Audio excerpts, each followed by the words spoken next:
വയനാട് ഉരുൾപൊട്ടൽ ദുരന്തബാധിതരുടെ വായ്പകൾ എഴുതിത്തള്ളാത്തതിന് കേന്ദ്രത്തിന് ഹൈക്കോടതി വിമർശനം.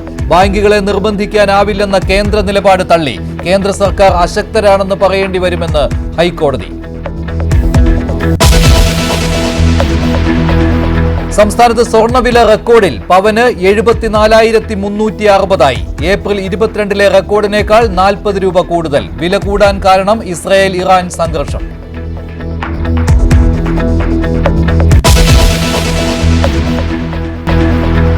എയർ ഇന്ത്യ വിമാന ദുരന്തത്തിൽ മരണം 265. ദുരന്തം നേരിട്ട് വിലയിരുത്തി പ്രധാനമന്ത്രി. അപകടസ്ഥലം സന്ദർശിച്ചു. അത്ഭുതകരമായി രക്ഷപ്പെട്ട വിശ്വാസ് കുമാറിനെ സന്ദർശിച്ച് മോദി. അഹമ്മദാബാദിൽ അവലോകന യോഗം.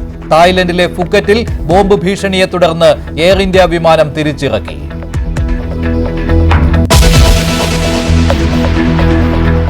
ദുരന്തത്തിൽ മരിച്ച രഞ്ജിതയ്ക്കായി കണ്ണീരൊഴുക്കി പത്തനംതിട്ട പുല്ലാട്. DNA പരിശോധനയ്ക്കായി രഞ്ജിതയുടെ സഹോദരന്മാർ അഹമ്മദാബാദിലേക്ക് പോകും. രഞ്ജിതയെ ഫേസ്ബുക്കിലൂടെ അധിക്ഷേപിച്ച Vellarikundu deputy tahsildar പവിത്രന് suspension.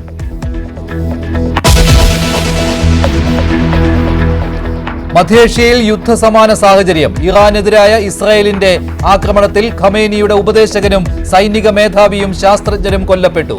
തിരിച്ചടിച്ച് Iran. ഇസ്രായേലിനെതിരെ ഡ്രോൺ ആക്രമണം.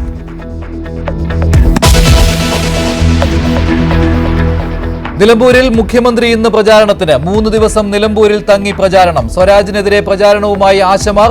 SUCA യുടെ സമരമെന്ന് സ്വരാജ്.